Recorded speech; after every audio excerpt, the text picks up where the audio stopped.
ইসলামী আন্দোলন আমি কেন করি শুনে নেন এই মাহফিলের জনগণ, আপনাদেরকে বোঝাচ্ছি ইসলামী আন্দোলন আমরা কেন করি আর কেন দরকার শুনে নেন। এক নাম্বার, ইসলামী আন্দোলন আমরা করি এক নাম্বার কারণ হলো আমার ব্যক্তি জীবনের কারণে। আমার ব্যক্তি জীবন ইসলামী আন্দোলনের কারণে সুন্দর হয়। কারণ ইসলামী আন্দোলন যারা করে একটা রুলস রেজুলেশন আছে। তুমি কতটা কোরআন শরীফ পড়েছো রিপোর্টে লেখা লাগে, তুমি কয়টা হাদিস পড়েছো রিপোর্টে লেখা লাগে, তুমি কতগুলো মানুষকে দাওয়াত দিয়েছো রিপোর্টে লেখা লাগে, তুমি 5 ওয়াক্ত নামাজ পড়ছো কিনা তোমার রিপোর্টে লেখা লাগে। তোমার একটা বাইন্ডিং এর মধ্যে একটা রুলস রেজুলেশন, তুমি যখন 1 মাস 2 মাস 3 মাস 5 মাস এই রুলস অনুযায়ী চলবা, এই রিপোর্ট অনুযায়ী চলবা, আপনি বলেন তো এই লোকটা কি আর কখনো খারাপ কাজ করতে পারে? সুবহানাল্লাহ বলবেন না?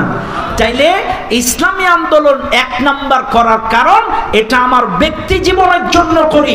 আমার ব্যক্তি জীবন সুন্দর হবে, আমার ব্যক্তি জীবনটা আল্লাহর আনুগত্য হবে, আল্লাহর গোলামি হবে, এই জন্য আমরা ইসলামী আন্দোলন করি। 2 নাম্বার, পারিবারিক জীবনের জন্য ইসলামী আন্দোলন করি। 3 নাম্বার, রাষ্ট্রীয় জীবনের জন্য ইসলামী আন্দোলন করি। এখন আপনারা বলবেন হুজুর ব্যক্তি জীবনে ইসলাম মানলেই হয়ে যায়, রাষ্ট্রীয় জীবনে ইসলামের কি দরকার, রাষ্ট্রীয় জীবনে ইসলামী জীবন ব্যবস্থা কি দরকার? এইবার আপনারা আমার সহজ প্রশ্নের জবাব দেন। মনে করেন এখানে ঢাকায় যে পরিবহন যায় নাম কি? সোহাগ। আচ্ছা সহজ নাম ধরলাম সোহাগ পরিবহন। এখন সোহাগে মনে করেন 28টা কি 30টা সিট আছে। 30টা সিট 28টা বা 30টা সিটে 30টা যাত্রী।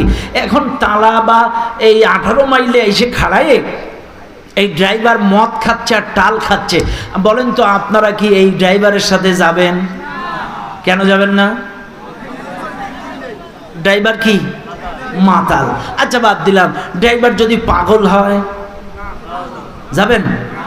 ড্রাইভার যদি চালাইতে না পারে এখানে রেখে এরকম করে তাও যাবেন? তাইলে আপনারা কি করবেন? হ্যাঁ, এই 30 জন যাত্রীরা আন্দোলন করবেন। এই ড্রাইভারকে ঘাট ধরে নামাবেন, কোম্পানিকে ফোন দেবেন, নতুন ড্রাইভার দাও, ভালো যোগ্য ড্রাইভার দাও তার সঙ্গে। কারণ আপনার গাড়ি থেকে নামার কোনো সুযোগ নাই, আপনাকে ঢাকায় যাওয়াই লাগবে, বিরাট জরুরি কাজ। চাইলে কি করতে হবে? গাড়ি ছাড়ার সুযোগ নেই, গন্তব্যে যাইতেই হবে। চাইলে কি করতে হবে? ওই ড্রাইভার চেঞ্জ করতে হবে। ও ভাই, চাইলে রাষ্ট্রীয় জীবনে ইসলাম কেন দরকার? কারণ মনে রাখবেন, সামান্য ঢাকায় যাইতে গেলে যদি আপনার ড্রাইভার মাতাল হলে যদি তার সাথে না যান, চাইলে একটা রাষ্ট্রের ড্রাইভার যদি দুর্নীতিবাজ হয়, চোর হয়, সিটার বাটপার হয়, মাতাল হয়, এর সাথে কি আপনারা জান্নাতে যাবেন? ড্রাইভার চেঞ্জ করা লাগবে না? কথা ক্লিয়ার? কথা ক্লিয়ার? রাষ্ট্রীয় জীবনে ইসলামের দরকার এই জন্য, কারণ একজন যোগ্য ড্রাইভার লাগবে, যে ড্রাইভার জান্নাতের রাস্তা চেনে, যে ড্রাইভার জান্নাতের রাস্তা জানে।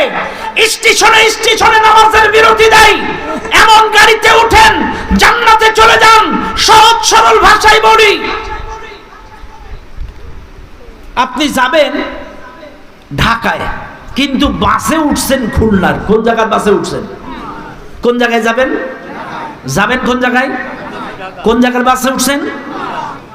মনে করেন আপনি সাতক্ষীরার বাসে উঠছেন, যাবেন ঢাকায়।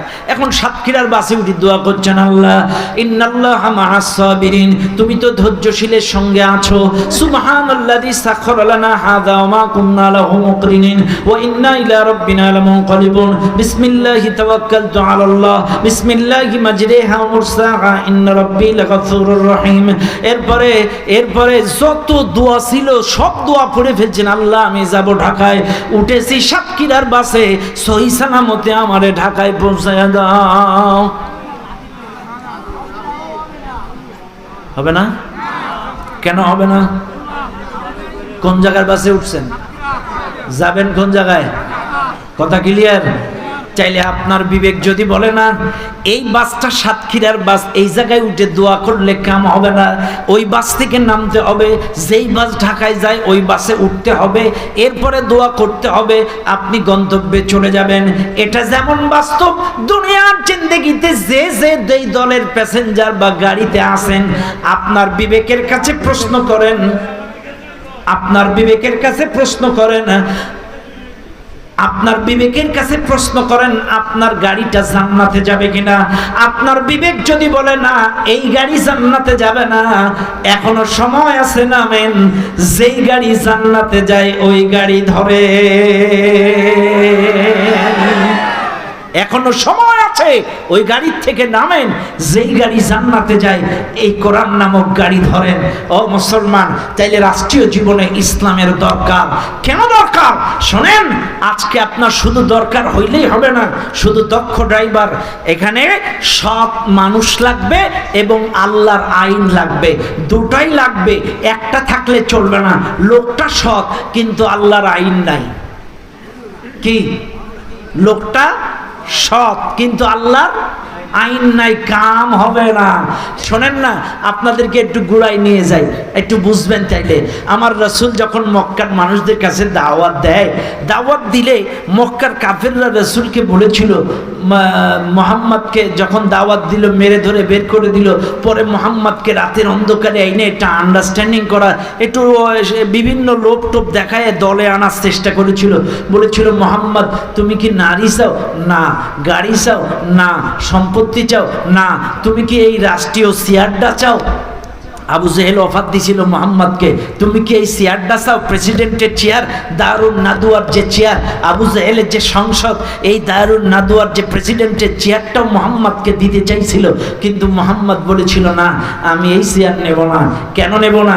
কারণ প্রত্যেকটা নবী কিন্তু শাসন ক্ষমতা চেয়েছিল আল্লাহর কাছে। কার কাছে? চেয়ার চাইছিল কার কাছে? রব্বি আদখিলনি মুদখালা সিদকি ওয়া আখরিজনি মুখরাজা সিদকি ওয়াজআলনি মিন লাদুনকা সুলতানান নাসীরা। তারা আল্লাহর কাছে চাইছিল, এদের কাছে না। এখন আসেন, আপনারা বলবেন, হুজুর এই যে নবী যে চেয়ার দিতে চাইলো আবু জেহেল, নবী নিল না কেন? নবী তো নিতে পারতো, নিলে আইন টাইন চেঞ্জ করতে পারতো না। রাসূল চিন্তা করেছিল, আমি চেয়ার নিয়ে হরবটা কি? আর আন্ডারে 300 সংসদ সদস্য তো ইরাই, কথা না। আমি সিয়ামি করবোটা কি? আর সংসদ সদস্য তো সব এরাই। আমি বলবো আস-সারিকু ওয়াস-সারিকাতু, চোর চুরি করলে চোরের হাত কেটে দাও। এইবার স্পিকার বলবে, এই আইনের পক্ষে কারা আছেন হ্যাঁ বলুন। এই সংসদ সদস্য সব তো ওই দলের, হ্যাঁ বলুন, হ্যাঁ বলুন।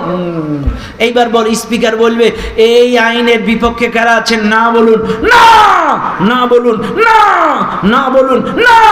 এইবার স্পিকার বলবে, হে হে, না জয়যুক্ত, না জয়যুক্ত, না জয়যুক্ত।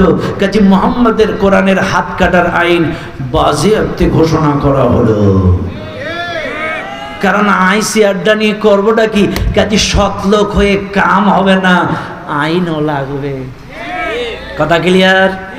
তাইলে শুধু সৎ লোক এই জায়গায় বসলে কাম হবে না, আল্লাহর আইনও লাগবে।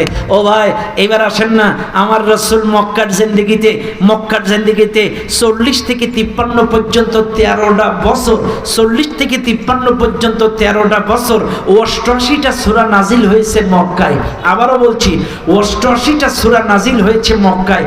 13টা বছরে 88টা সূরা দিয়ে মক্কার সুদঘুষ জেনাবে বিচার শিরিক বেদাত পরিবর্তন করার চেষ্টা করেছিল, পারে নাই। কারণ তখন তার সিয়াদ ছিল না, লোক সৎ কিন্তু আইন কায়েম করতে পারে নাই। ওনার ওয়াজে সমাজ পরিবর্তন হয়নি। অবশেষে মারধর খেয়ে জুলুমের শিকার হয়ে মদিনায় যে মানুষ জোগাড় করে অহুদ বদর খন্দক যুদ্ধ করে মক্কা যখন বিজয় করলেন, অটোমেটিকলি এখানে কোরআনের আইন এবং সৎলোক দুটোর সমন্বয় সমাজ পরিবর্তন হয়ে গেল। চাইলে আপনাদেরকে বলে যায়, শুধু সৎলোক হলেও সমাজ পরিবর্তন হবে না, আবার আল্লাহর আইন আছে কিন্তু লোকগুলো বাটপার, তাইলেও সমাজ পরিবর্তন হবে না। সৎলোকের আইন চাই, আল্লাহর শাসন চাই।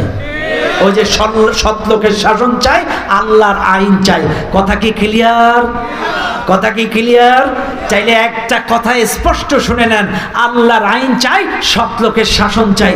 দুটোর সমন্বয় সমাজ পরিবর্তন হয়, অন্যথায় সমাজ পরিবর্তন হবে না।